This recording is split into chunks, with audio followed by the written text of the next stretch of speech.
A counter-offensive by Ukraine's military against the invading Russian forces has been touted for months. When and if it comes, does Kyiv have enough to win the war? Or is there another political endgame?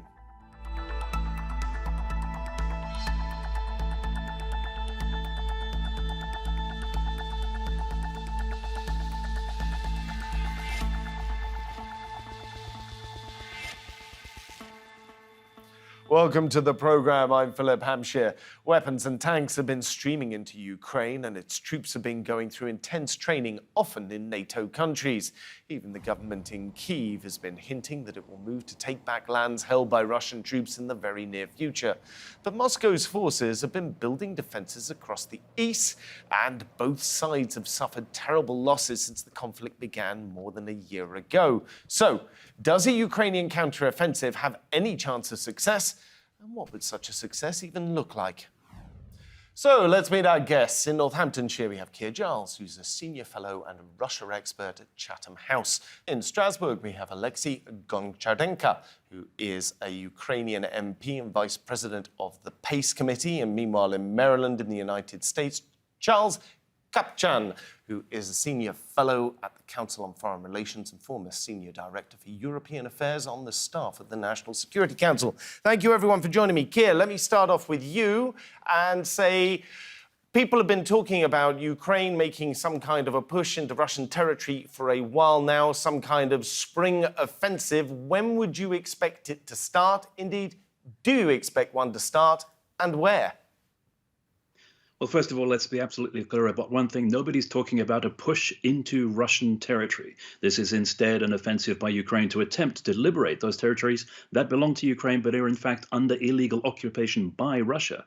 Now, Russia's propagandists would like us to think that that means Ukraine is going to push forward and invade Russia itself and trigger an even greater conflict. But that's far from the truth. Ukraine's war aims stop at Ukraine's own borders.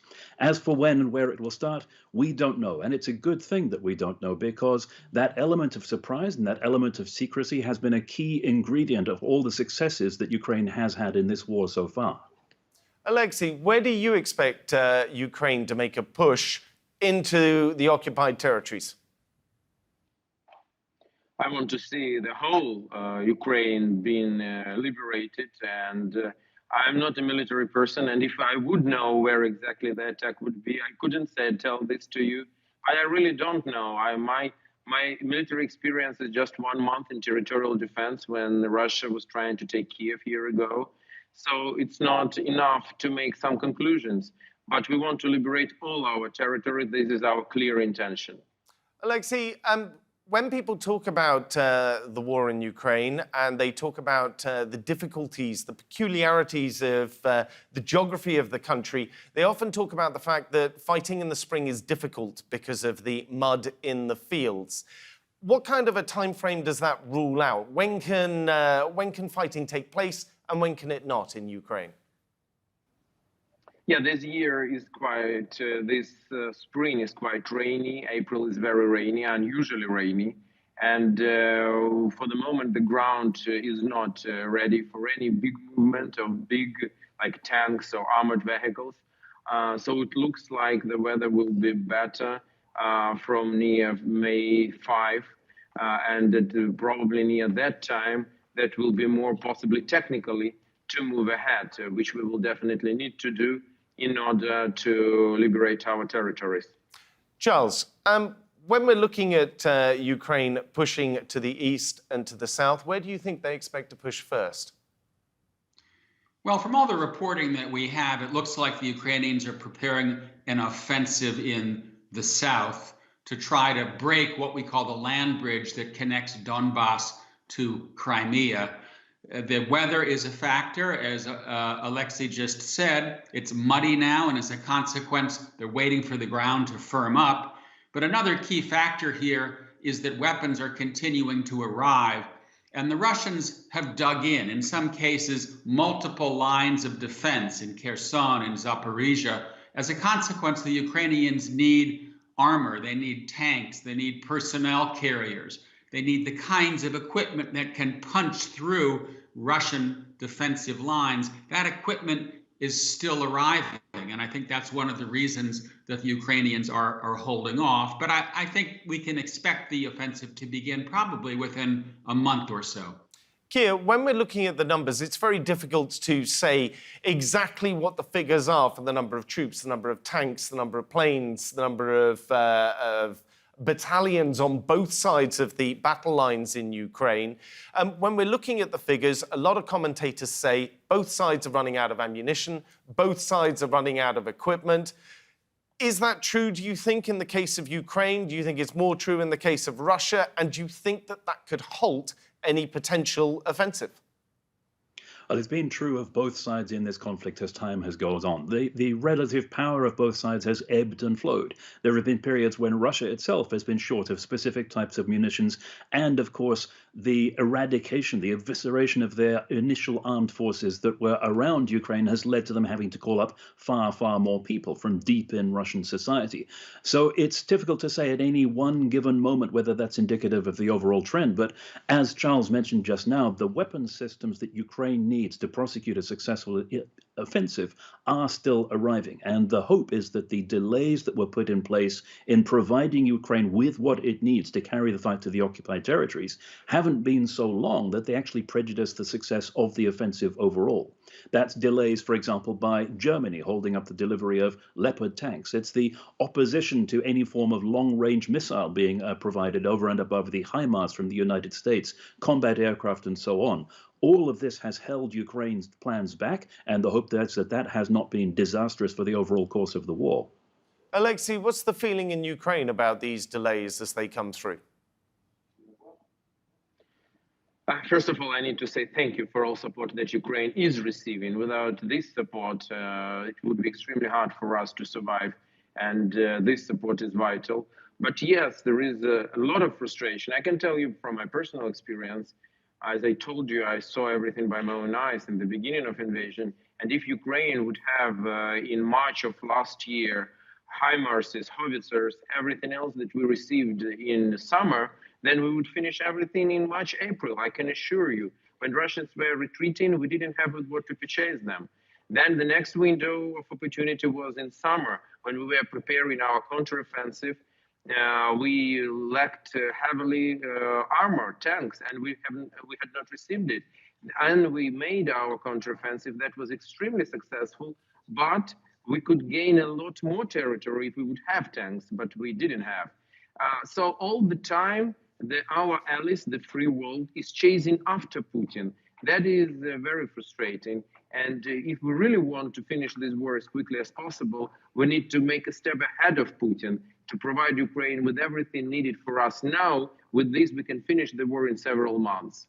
Is there a feeling in Ukraine as to what that magic bullet would be? What is the thing that you need more of in order to get to achieve the success that you're looking for? Is it something completely new, like we need planes, or is it we just need more of everything?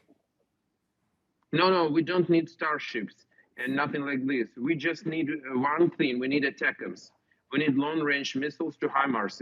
That's something which we can use right now. We're speaking about modern airplanes that will take months for our pilots to learn, and also that needs infrastructure.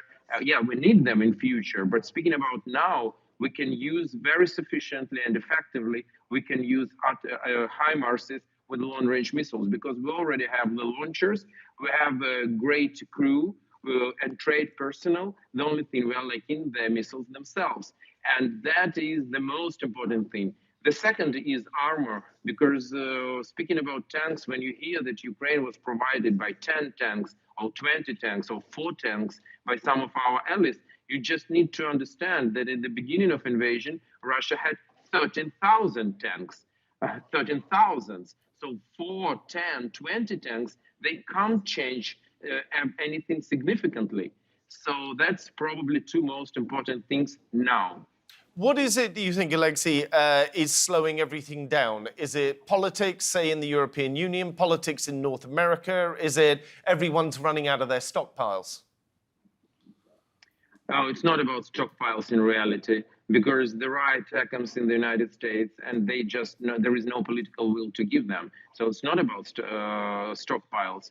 Yes, there is no decision. Still, there is a, I think that, to summarize, the problem is that all our allies, they really want they want Ukraine to win, but many of them are still afraid of Russia to lose, thinking that there can be some consequences which can be a huge disaster, if Russia will be completely defeated, and the regime of Putin will fail. What will happen after? Who will control mass destruction weaponry? What will happen in North Caucasus? What will happen in Siberia? And all other things. But I think it's a big mistake to think like this, because step by step we need to work. First, we need to win. And if we will not make brave decisions to provide us with everything, this war can last for months, and that will be a very big threat to the whole planet. Charles, a lot to digest there, but what do you make of all of that? I agree with Alexei that the ATACMS would be very helpful, because Ukraine could then hit Russian headquarters and supply depots far behind the lines. And yes, the United States and its allies have drawn certain lines here because they don't want to risk escalation. That's a judgment that's being made. They don't want the Ukrainians to take hits against Russian territory. But they're right to point out that there are constraints on stockpiles. Our supply lines, our production lines are running at full speed, and the Ukrainians are using ammunition at rates that are very difficult for us and the Europeans to keep up with. I would, however, also offer the following cautionary note. I think that it's probably a bridge too far to expect a Ukrainian victory in this fighting season. I think it's going to be a slog. It's going to be a hard battle. I hope and expect the Ukrainians to make significant progress, but I'm guessing that by the end of 2023, we will see a stalemate of some sort, and Russia will still occupy a certain portion of Ukrainian territory. Let's see where this goes, but I think we need to be sober and honest about the likelihood of a full liberation of Ukrainian territory, and ask ourselves, okay, if we get to December, if we get to November, and this war has not yet liberated Ukraine, then what? And I do think that here in the United States, in Europe, the willingness to continue to support Ukraine is not unlimited. And therefore, we do need to look at the prospects of an ultimate ceasefire and a diplomatic endgame. Alexei. First of all, I would like to speak about stockpiles. And I can't understand why the free world, which is the most productive force of the planet and humankind, which can produce starships and drone collider, I don't know, anything else, can't produce shells in sufficient numbers. That was not an issue in the Second World War, but why it is the issue now in the peaceful cities and regions of the countries which are our allies? I quite can't understand it. And the second thing which I want to react on is about that the support can be diminished. But we are speaking about, we just shouldn't forget that if Putin would be successful in Ukraine, he would never stop. Then he would go further. So, I mean, that is clear. Then he will attack Baltic states or Poland or Romania, and then the free world would need to fight themselves and pay not just by money and munition, but just by human lives. And that's why I think we should not speak about what will be in December if the war will not be over, but let us speak about what we should do to have the war over till December. It's absolutely possible if the West really wants it. Keir, do you agree with that? Actually, I agree with everything that we've heard. Both Alexei and Charles are correct that stockpiles are an issue, but only because Western governments haven't recognized the severity of the situation they're facing and stepped up production to wartime levels, which means that Ukraine and Russia are burning through ammunition at rates which are inconceivable for replenishment from current production.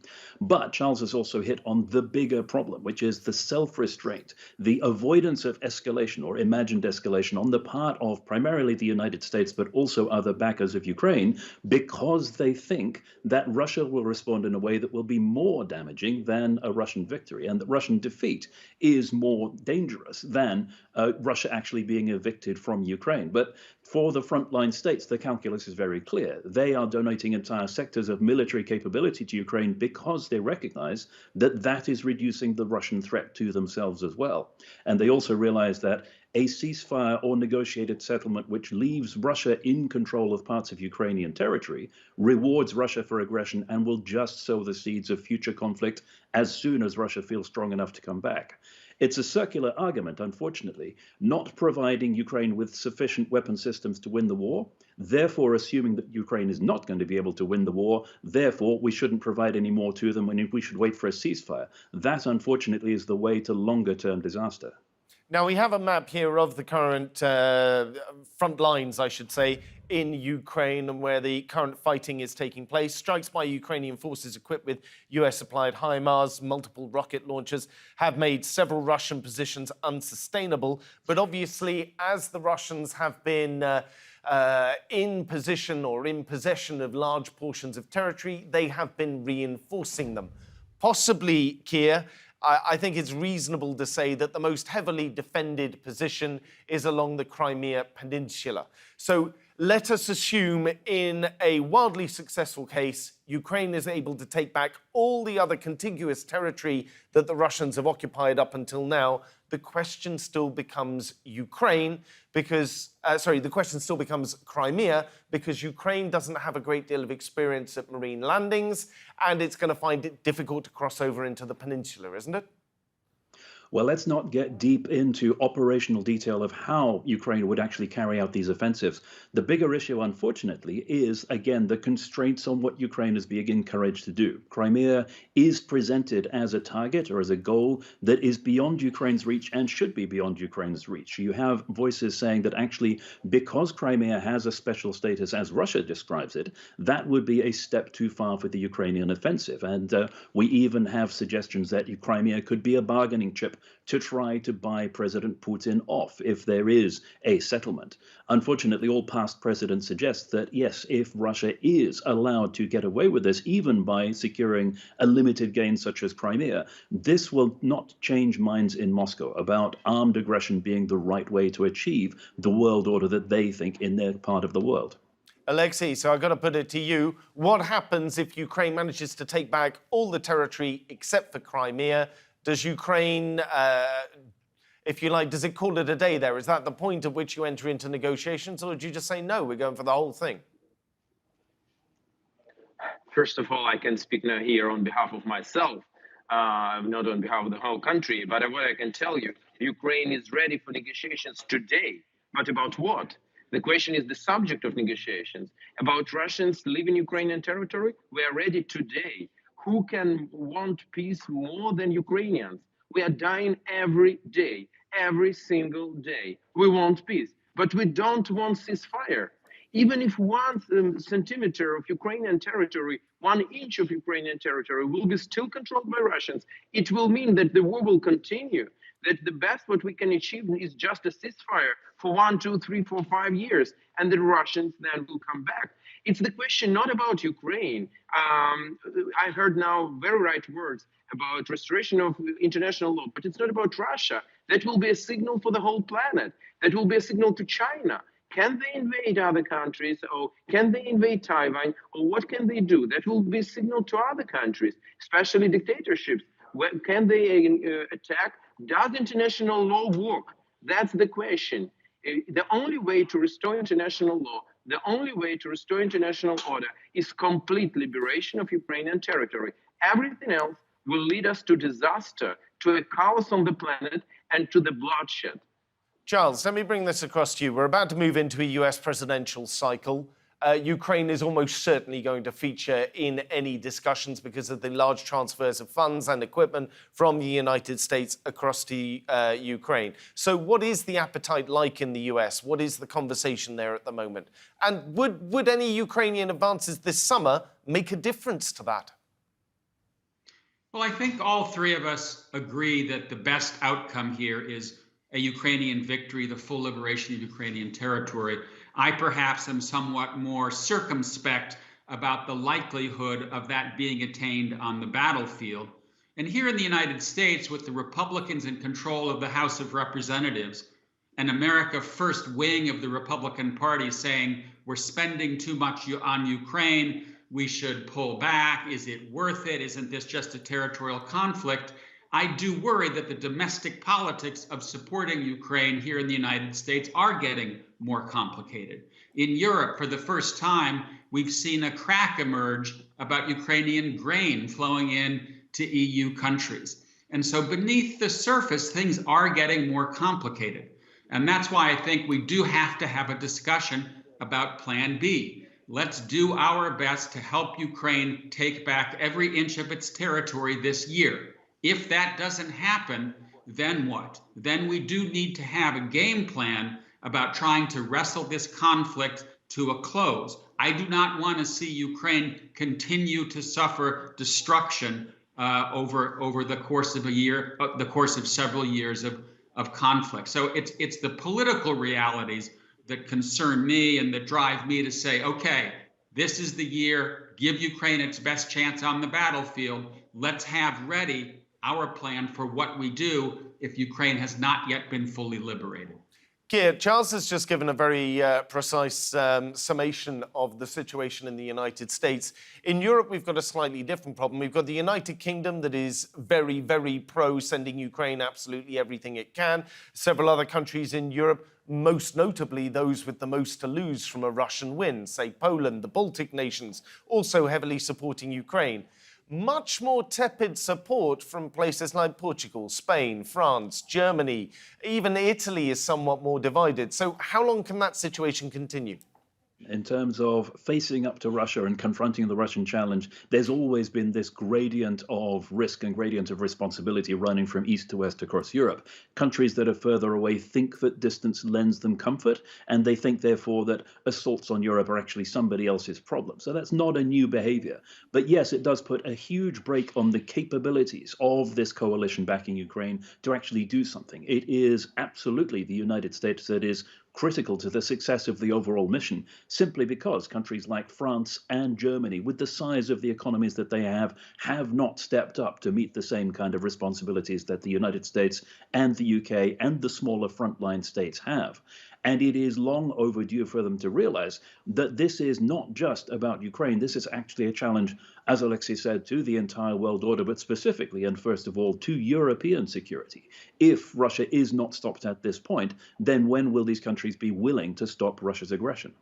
Alexei, I understand you're very busy and you've got to head off very shortly. We're almost at the end, so let me just pass across to you one last opportunity. What message do you have for the European Union, for the United Kingdom, for the United States, and all the supporters of Ukraine up till now?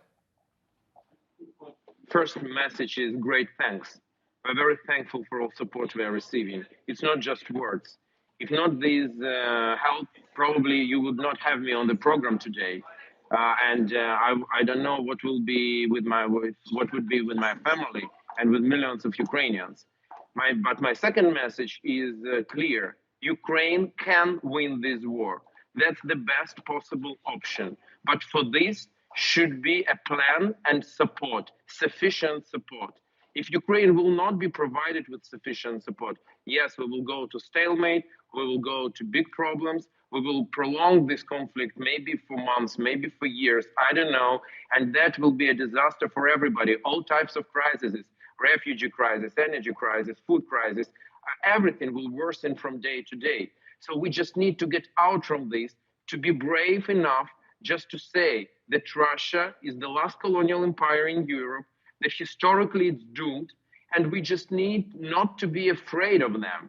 Like Ukrainians showed that we are not afraid of them, and we are winning this war. So just help us to finally put a final note in this, and to finish this war in the benefit of the whole planet. Charles, one last thought, if I can, from you. Looking at the situation from the United States, what do you think the United States does next from here?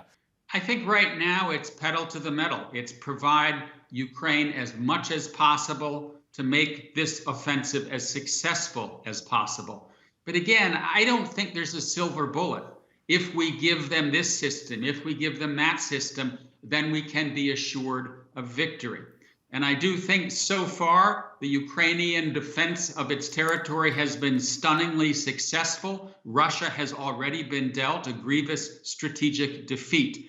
I'm hoping for the best over the course of this fighting season. Let's see where the Ukrainians end up.